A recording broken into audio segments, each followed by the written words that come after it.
اهدنا الصراط المستقيم.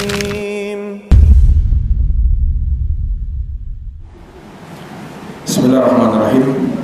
Assalamualaikum warahmatullahi wabarakatuh.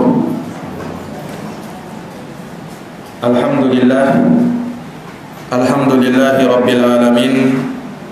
Wa bihi nasta'inu ala umuri dunya waddin. Asyhadu an la ilaha illallah wahdahu la syarika lah.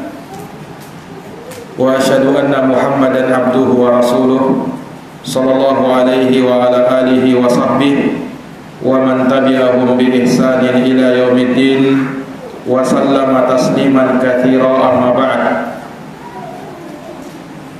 Ayatuhal akhwat wal ummahat, ibu-ibu dan saudari-saudari sekalian, rahimani wa rahimakumullah ta'ala. Semoga Allah merahmati dan senantiasa menjaga kita semuanya. Alhamdulillah, pada pagi hari yang berberkah ini insyaallah kita dapat dipertemukan kembali dalam majelis ilmu yang dibanggakan oleh Allah Subhanahu wa taala. Semoga Allah senantiasa mengistiqomahkan kita dalam majelis ilmu dan senantiasa memberikan manfaat dan keberkahan untuk kita semuanya dalam segala kegiatan yang baik, yang dimana kita menginginkan dan mengharapkan supaya terus bertambah iman dan ketakwaan serta ilmu yang bermanfaat yang bisa berguna bagi kita untuk hari kemudian. Para akhwat dan ummahat yang dirahmati oleh Allah, kita masih dalam pembahasan tentang al-ghirah ala dinillah, kecemburuan di dalam agama Allah Subhanahu wa taala. Telah kita jelaskan di pertemuan sebelumnya tentang apa itu ghirah, yang diterjemahkan dengan kecemburuan. Telah kita bawakan kalam para ulama terkait dengan hal tersebut, dan juga telah disebutkan keutamaan orang yang punya sifat kecemburuan di dalam agama. Nah, ini menunjukkan bahwasanya sifat cemburu merupakan akhlak terpuji, akhlak yang mulia yang hendaknya ada pada seorang muslim. Demikian pula hendaknya ada pada seorang muslimah. Hendaknya ada pada seorang muslimah.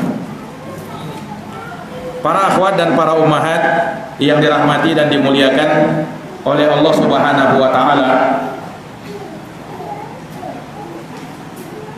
di sini disebutkan al-ghiratu tatafawat.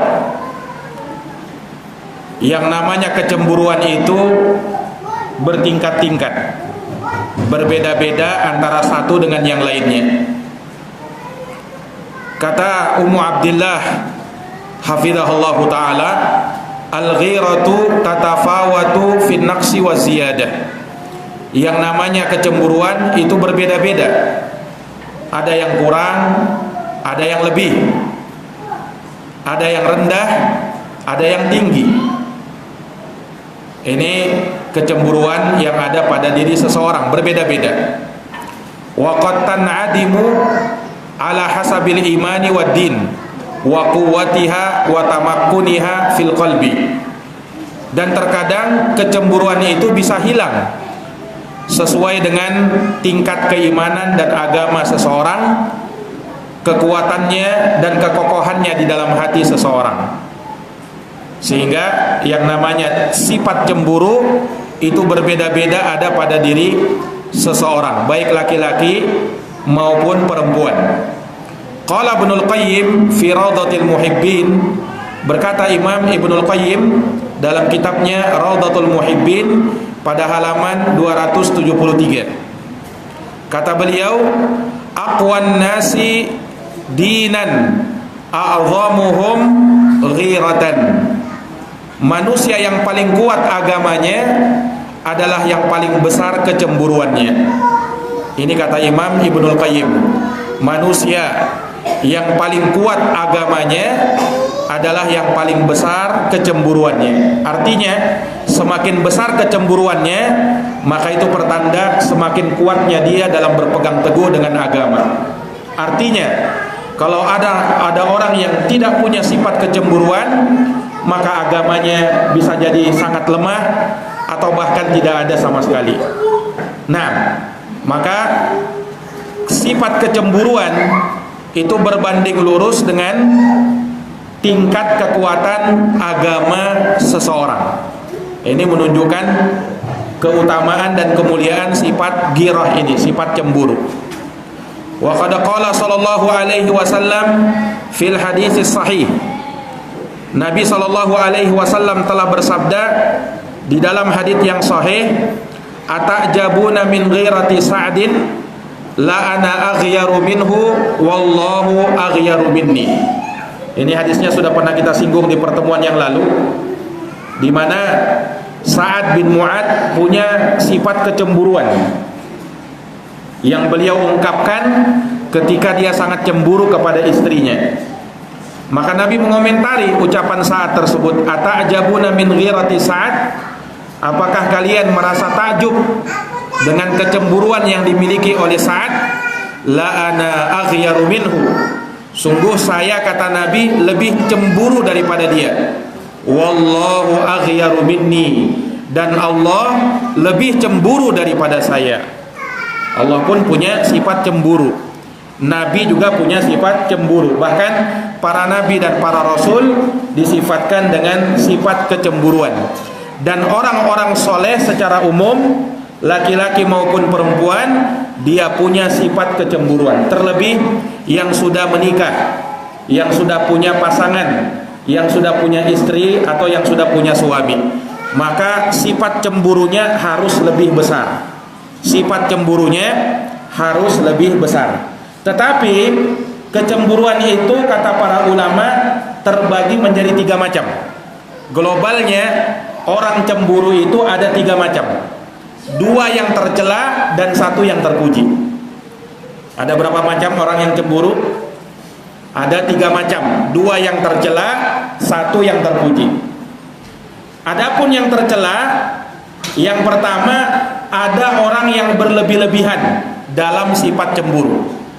Nah, yang namanya berlebih-lebihan, ya, tentu akan mengakibatkan hal yang tidak baik.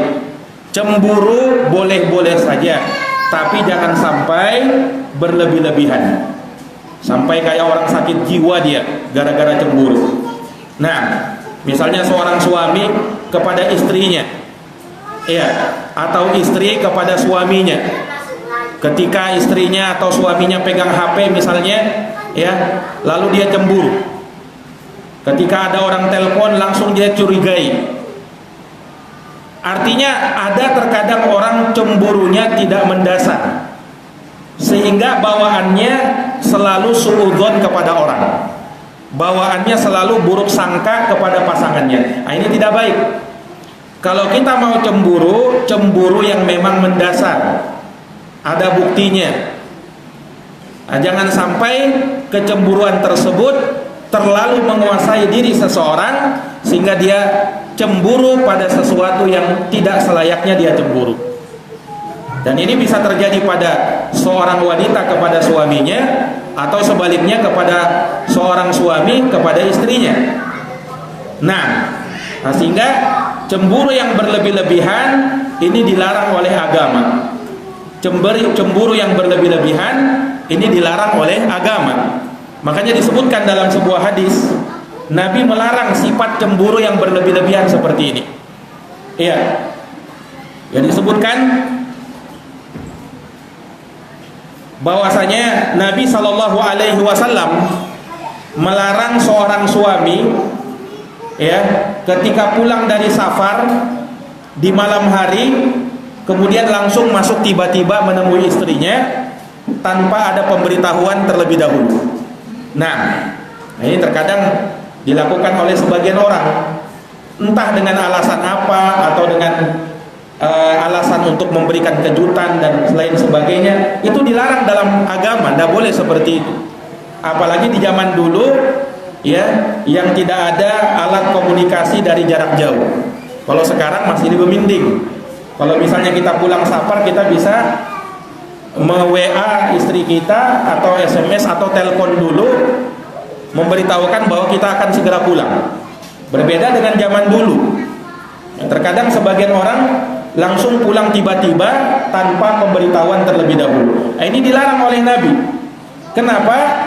Karena dikhawatirkan istri kalian di rumah itu belum siap, atau dikhawatirkan dia akan melihat sesuatu pada istrinya, hal-hal yang membuat hatinya nanti bisa kacau, hal-hal yang membuat nanti hati suaminya menjadi kacau.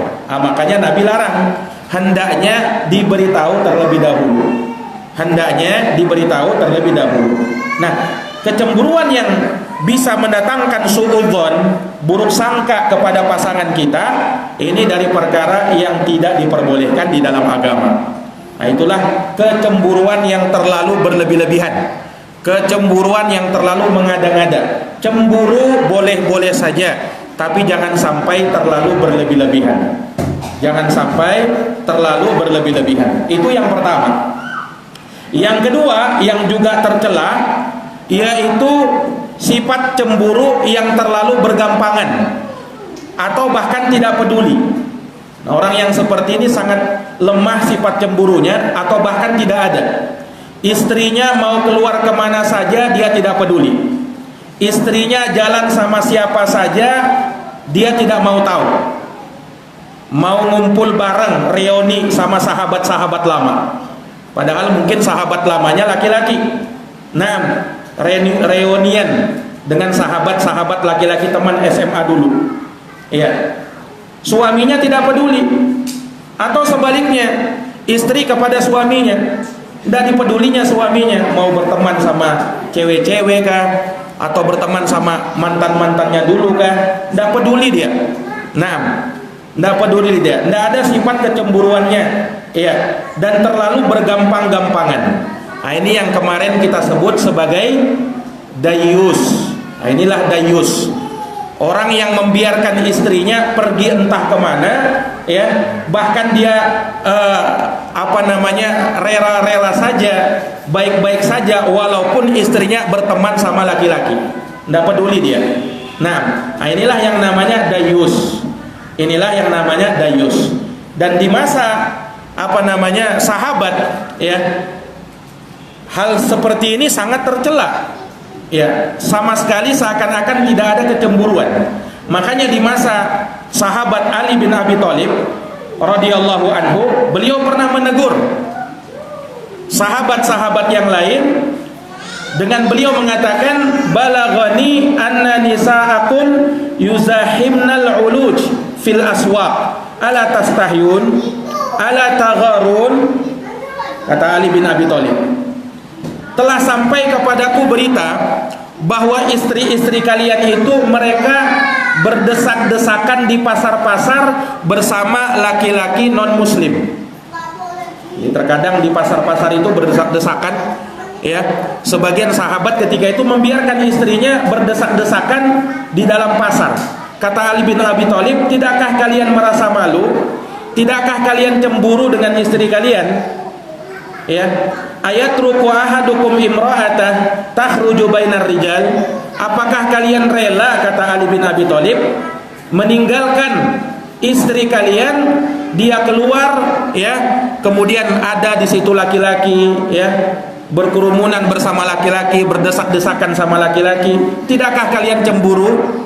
Kata sahabat Ali bin Abi Thalib. Nah, ini menunjukkan bahwasanya seorang suami itu tidak rela melihat istrinya misalnya bersama dengan laki-laki lain, berkerumunan dengan laki-laki lain, ya. Nah, ini dari sifat kecemburuan yang terpuji yang seperti ini. Justru kalau dia tidak cemburu, dia biarkan saja, tidak masalah. Nah, desak-desakan sama laki-laki, kerumunan di situ tidak masalah. Nah, nauzubillahi min dzalik. Bahkan sebagian orang terkadang rela-rela saja dia melihat suaminya atau istrinya, ya, pergi nonton bareng misalnya, kemudian melihat berkerumunan di situ, ikhtilat laki-laki dan perempuan, tidak masalah bagi dia. Subhanallah, inilah dayus. Inilah dayus yang Nabi SAW sabdakan. Maka yang kecemburuan yang seperti ini terlalu lemah, yang seperti ini juga dicela di dalam agama. Nah, kecemburuan yang diperbolehkan, yang bahkan merupakan akhlak mulia, yang merupakan perkara yang dituntun dalam agama, inilah kecemburuan model yang ketiga, yaitu dia punya sifat cemburu yang pertengahan, tidak berlebih-lebihan tapi tidak juga bergampangan, tidak berlebih-lebihan dan juga tidak bergampangan. Nah, inilah sifat pertengahan. Nah, ini yang boleh. Nah, ini yang sesuai dengan tempatnya. Dia cemburu tapi tidak berlebih-lebihan, tidak sampai dia suudzon kepada pasangannya, tidak sampai dia berlebih-lebihan sehingga selalu mencurigai pasangannya dalam hal-hal yang tidak mendasar. Dan juga tidak bergampangan. Tidak bergampangan, dia cemburu, ada kecemburuannya, tidak membiarkan istrinya bersama laki-laki lain, ya, berteman dengan laki-laki lain, atau misalnya berkerumunan bersama laki-laki lain, tidak. Nah, itu sifat kecemburuan. Nah, sifat kecemburuan yang pertengahan ini harus dimaklumi, harus memang kita mewajarkannya saja. Sebab apa? Itu memang ada, baik pada laki-laki, baik ada pada perempuan. Jadi kalau misalnya suamimu marah ketika kamu bersama laki-laki, itu wajar. Sebagaimana istrimu, kalau misalnya suaminya bersama perempuan, dia marah, wajar. Itu wajar, karena sifat cemburu memang. Nah, ini cemburu yang masih pertengahan, yang memang tak berlebih-lebihan dan juga tidak bergampangan. Nah, itulah kalau kita menempatkan sifat cemburu seperti itu. Para akhwat dan para ummahat yang dirahmati dan dimuliakan oleh Allah Subhanahu wa taala. Maka Ummu Abdillah berkata di sini, famuhibbullahi wa rasulihi yagharu 'ala Allahi wa rasulihi. Orang yang cinta kepada Allah dan Rasulnya, maka dia akan cemburu terhadap Allah dan Rasulnya. Ala qadri mahabbatihi wa ijlalih, dan itu sesuai dengan kadar kecintaannya kepada Allah dan sesuai dengan kadar kemuliaannya kepada Allah dan Rasulnya. Wa idza khala qalbuhu minal ghirati lillahi wa rasulihi fahuwa minal mahabbati akhla. Apabila seseorang itu di dalam hatinya tidak ada sifat cemburu kepada Allah dan Rasulnya, maka tentu saja sifat mahabbahnya akan semakin berkurang dan bahkan mungkin semakin habis. Tidak ada pada diri seseorang yang dia tidak cemburu kepada Allah dan Rasulnya. Dan tentu kita ingat bahwa seorang muslim kecemburuannya kepada Allah dan Rasulnya ketika dia melakukan perkara-perkara yang diharamkan. Nah, dia punya sifat cemburu, maka dia akan meninggalkan perkara yang diharamkan. Orang yang tak punya sifat cemburu, maka dia akan lakukan perkara-perkara yang diharamkan. Nah, itu namanya orang yang tak punya sifat cemburu kepada Allah Subhanahu wa taala. Nah, ini para jamaah yang dirahmati dan dimuliakan oleh Allah. Sama kepada Nabi. Orang yang punya sifat kecemburuan kepada Nabi, maka dia akan ittiba kepada Nabi. Maka dia akan ikut jalannya Nabi, akan berpegang dengan sunnahnya Nabi. Itu orang yang punya kecemburuan kepada Nabi. Tapi orang yang tidak punya kecemburuan kepada Nabi, maka dia akan melakukan perbuatan-perbuatan bid'ah di dalam agama. Tidak peduli dia mau diajarkan oleh Nabi atau tak diajarkan oleh Nabi, yang penting baik katanya. Yang penting ini baik, yang penting ini bisa mengingatkan orang. Tidak peduli dia apakah itu ajaran Nabi atau tidak. Nah, ini orang yang tak punya sifat kecemburuan. Kalau dia punya sifat kecemburuan kepada Nabi, cinta kepada Nabi, maka dia harus lihat apakah ini amalan pernah dikerjakan oleh Nabi, pernah dilakukan oleh Nabi ataukah tidak. Apakah ini amalan memang pernah dituntunkan oleh Nabi ataukah tidak. Nah, ini orang yang punya sifat kecemburuan kepada Nabi sallallahu alaihi wasallam. Baik. Kemudian kata beliau, wa in za'ama annahu minal muhibbin fakadib. Man idda'a mahabbata mahbubin minan nas wa huwa yara ghairahu yantahiku hurmata mahbubihi wa yas'a fi adahu wa masakhatih wa yastahinu bihaqqihi wa yastakhifu bi amrihi wa huwa la yagharu lidzalika bal qalbuhu barid. Kata beliau, jika ada orang yang menyangka dari kalangan orang-orang yang dia mengaku cinta kepada Allah dan Rasulnya, maka dia dusta. Ketika perkara-perkara yang haram, ya, dia tetap melakukannya. Ketika perkara-perkara yang tidak diperbolehkan dalam agama, tetap dia kerjakan. Nah, ini dusta. Ngaku cinta sama Allah tetapi tidak mau taat sama Allah. Ngaku cinta kepada Nabi tapi tidak mentaati Nabi, tidak membenarkan apa yang disabdakan oleh Nabi. Fakadzib, maka dia dusta, kata beliau. Manidda'a mahabbata mahbubin minan nas. Siapa yang menyangka, siapa yang mengklaim kecintaan kepada orang yang dicintai dari kalangan manusia, sementara dia memandang selainnya, ya, ada orang lain misalnya melanggar kehormatan orang yang dicintainya atau berusaha mengganggunya dan membuat dia marah, bahkan dia merendahkan haknya, meremehkan urusannya, dan dia tidak cemburu dengan hal tersebut, maka ini dusta. Bal qalbuhu barid, bahkan hatinya dingin, dada hatinya. Fa kaifa yasihhu li 'abdin ayyadda'i mahabbatallahi wa huwa la yagharu lima harimihi idan tuhikat. Kata beliau, bagaimana bisa dibenarkan bagi diri seorang hamba dia mengaku cinta kepada Allah sementara dia tidak cemburu tatkala ada perkara-perkara yang diharamkan dilanggar. Dia biasa-biasa saja. Ada orang yang melakukan keharaman atau bahkan dirinya melakukan keharaman, dia biasa-biasa saja. Ini orang yang tak punya cemburu kepada Allah. Wala li huquqihi idza duyi'at. Dia pun tidak cemburu apabila ada hak-haknya Allah yang ditelantarkan. Wa aqallul aqsami ayyaghar lahu min nafsihi wa hawahu wa syaitanihi. Dan yang paling kecilnya dalam hal ini kecemburuan, yaitu terhadap dirinya dan hawa nafsunya dan syaitannya. Fayagharu limahbubihi min tafritihi fi haqqihi wartikabihi limaksiyatihi. Maka dia harusnya cemburu kepada yang dicintainya tatkala dia teledor dalam menjalankan haknya atau melakukan perkara yang merupakan maksiat kepadanya. Artinya, para akhwat dan para ummahat yang dirahmati dan dimuliakan oleh Allah Subhanahu wa taala, ini perumpamaan. Orang kalau cemburu, misalnya cemburu kepada Allah, maka dia tidak akan berani melakukan perkara-perkara yang diharamkan oleh Allah. Orang kalau punya cemburu kepada Nabi, maka dia tidak akan berani melakukan perkara-perkara yang dilarang dan diharamkan oleh Nabi sallallahu alaihi wasallam.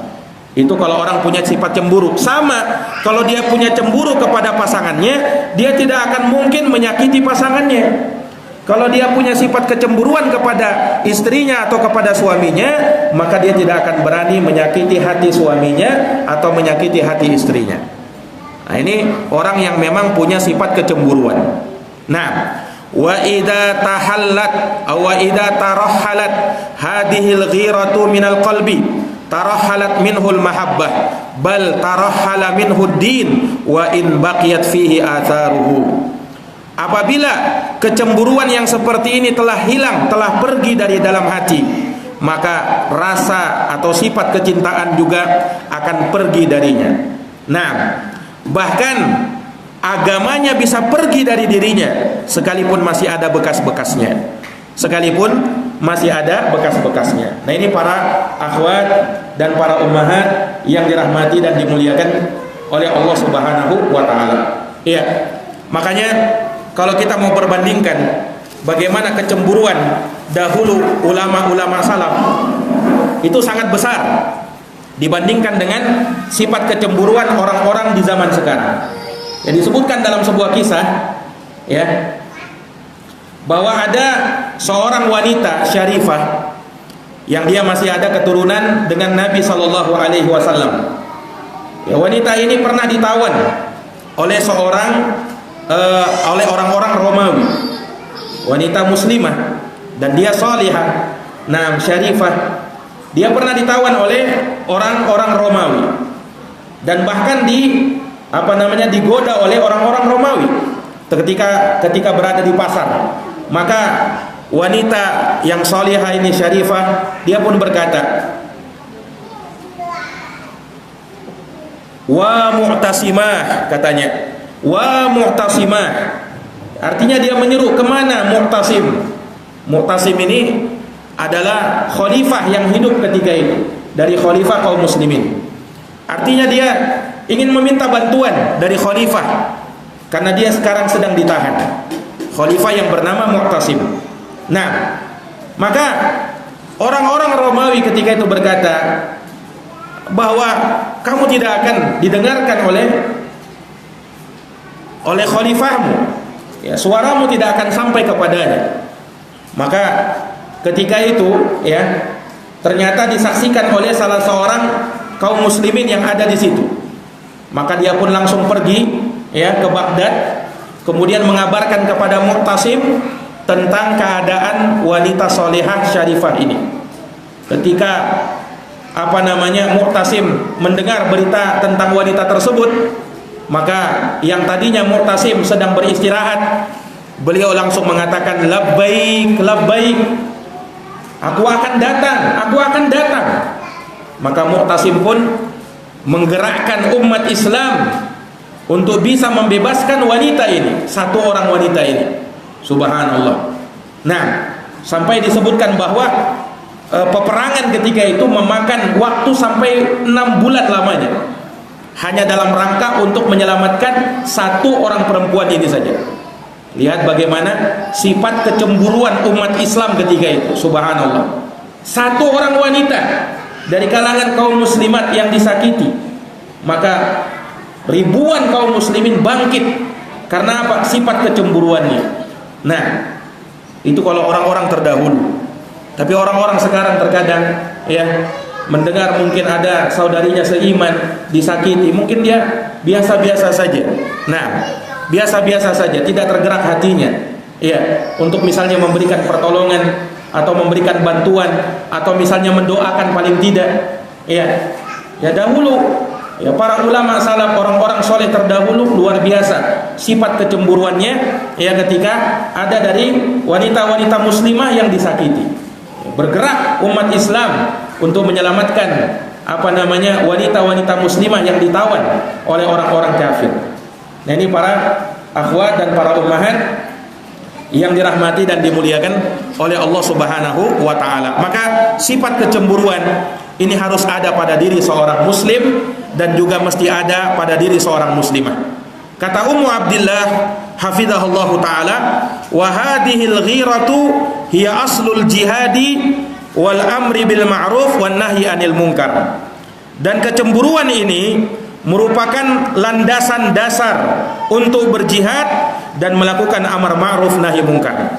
Wa hiyal hamilatu ala dzalik, dialah yang mendorong untuk melakukan jihad dan amar ma'ruf nahi munkar. Fa in khallat minal qalbi lam yujahid. Kalau kecemburuan itu sudah tidak ada di dalam hati, maka dia tidak akan pernah berjihad. Walam ya'mur bil ma'ruf walam yanha 'anil munkar. Dia tidak akan pernah melakukan amar ma'ruf nahi munkar. Fa innahu innama ya'ti bidzalika ghairatan minhu li rabbih. Maka karena sesungguhnya, ya, dia tidaklah melakukan hal tersebut, jihad dan amar ma'ruf nahi munkar, kecuali memang karena dasar kecemburuan yang ada pada dirinya kepada Tuhannya. Maka kecemburuan inilah yang mendorong seseorang untuk berjihad dan mendorong seseorang untuk beramar ma'ruf nahi munkar. Maka kecemburuan adalah bagian dari agama Allah Subhanahu wa taala. Lihatlah, dahulu para wanita sahabiat punya kecemburuan yang luar biasa. Ini kita akan berikan contoh wanita-wanita sahabiat dulu yang juga punya kecemburuan. Disebutkan seorang wanita salihah yang bernama Asma binti Abi Bakar, ya, saudarinya Aisyah radhiyallahu anha. Asma binti Abi Bakar, ya, suaminya bernama Az-Zubair ibnul Awwam. Suaminya bernama Az-Zubair ibnul Awwam. Suatu hari, ya, Asma binti Abi Bakar, beliau pernah membawa kurma dari kebun suaminya Az-Zubair ibnul Awwam. Ya, ingin dibawa ke apa? Ingin dibawa ke kota Madinah. Nah, Ketika itu beliau seorang diri, maka lewatlah rombongan Rasulullah Shallallahu Alaihi Wasallam. Iya, maka ketika itu Asma binti Abi Bakar diajak oleh rombongan supaya barangan berjalan ke kota Madinah. Tapi Asma binti Abi Bakar ketika itu berkata, astahyaitu an asira ma'ar rijal. Kata beliau apa? Aku malu untuk berjalan bersama laki-laki. Subhanallah. Aku malu katanya untuk berjalan bersama laki-laki. Nah, inilah yang hendaknya dimiliki oleh seorang wanita muslimah. Terkadang subhanallah sebagian wanita-wanita masih muda terkadang berkumpul sama-sama laki-laki duduk bareng. Nah, bukan mahramnya, bukan siapa-siapanya. Nah, duduk bareng di situ. Lihat Asma binti Abi Bakar. Ya, hanya sekedar berjalan saja beliau berkata, saya malu untuk apa? Berjalan bersama laki-laki. Kalau perempuan di zaman sekarang, kecuali mereka yang dirahmati oleh Allah, kadang tidak tahu malu malah. Tidak tahu malu malah. Berjalan bahkan kumpul bareng sama laki-laki. Nauzubillahi min zalik. Nah, kemudian kata Asma, wa dzakartu ghiratahu, dan aku mengingat kecemburuan suamiku Az-Zubair ibnul Awwam maksudnya. Artinya beliau mengingatkan bahwasanya suamiku Az-Zubair ibnul Awwam itu orang yang sangat pencemburuan. Ini cemburu yang pertengahan, cemburu yang wajar memang. Ya, seorang istri atau seorang suami tidak ridha manakala pasangannya berada di tengah perempuan misalnya atau di tengah laki-laki. Nah, dia tidak ridha dengan hal tersebut. Nah, itu kecemburuan yang memang wajar. Iya. Nah, ini dari perkara yang harusnya diingat oleh seorang wanita, apalagi kalian misalnya sudah punya suami, ya. Jangan rela kumpul-kumpul bersama laki-laki di situ. Kalau ada laki-laki di situ menghindar. Ya, kalau misalnya ada tempat-tempat yang memang sulit dihindari, dia berusaha untuk bisa jangan sampai bercampur baur, apalagi sampai berdesak-desakan. Nah, ini kalau orang seperti ini dia tetap melakukan hal tersebut, nah ini berarti dia tidak punya kecemburuan, bahkan tidak punya rasa malu. Seorang wanita harus punya rasa malu. Dia malu kepada laki-laki yang bukan mahramnya, siapapun itu. Dia harus punya sifat malu. Nah ini para akhwat dan para ummahat yang dirahmati dan dimuliakan oleh Allah Subhanahu wa taala. Maka ini menunjukkan bahwasanya sifat malu itu ada pada laki-laki yang soleh dan ada pada wanita-wanita yang solehah. Ada pada wanita-wanita yang solehah. Nabi SAW orang yang paling pencemburu. Pernah disebutkan dari Maria Al-Qibtiyah. Maria Al-Qibtiyah salah seorang budaknya Nabi SAW, budak perempuannya Nabi, ya. Pernah ada salah seorang yang sering bersama Maria Al-Qibtiyah. Nabi cemburu kepada laki-laki tersebut. Bahkan Nabi suruh Ali bin Abi Thalib mendatangi laki-laki tersebut. Tapi ternyata ketika Ali melihat keadaan laki-laki tersebut, ternyata sudah tidak punya kemaluan, karena kemaluannya dipotong. Nah, ini dahulu di masa dulu ada sebagian budak-budak itu diperlakukan seperti itu, dikebiri dia, nauzubillah. Nah, sampai seperti itu. Tetapi kita bisa melihat bagaimana sifat kecemburuan Nabi Shallallahu Alaihi Wasallam kepada siapa? Kepada salah seorang budaknya yang bernama Maria Al-Qibtiyah. Maria Al-Qibtiyah ini para ulama berselisih pendapat apakah dia istri Nabi atau budak Nabi. Yang benar Maria Al-Qibtiyah adalah budaknya Nabi Shallallahu Alaihi Wasallam dan bukan istri Nabi, bukan istrinya Nabi Shallallahu Alaihi Wasallam. Nah, maka ini dari bentuk kecemburuan Rasulullah Shallallahu Alaihi Wasallam kepada istri-istrinya. Nah, dan ini dari perkara yang mengingatkan kepada kita kemuliaan sifat cemburu itu yang memang ada pada diri kaum muslimin, ya, dan kaum muslimat. Sepanjang mereka punya sifat kesolehan, mereka adalah orang-orang soleh, maka dia pasti punya sifat cemburu yang sewajar-wajarnya saja, tidak berlebih-lebihan, tapi juga tidak bergampangan. Para akhwat dan ummahat yang dirahmati dan dimuliakan oleh Allah, mungkin demikian yang bisa kami paparkan terkait dengan pembahasan ini. Semoga kita bisa lanjutkan di pertemuan yang akan datang biidznillah taala. Wallahu alam bisawab. Subhanakallahumma wa bihamdik asyhadu an la ilaha illa anta astaghfiruka wa atubu ilaik. Wassalamualaikum warahmatullahi wabarakatuh.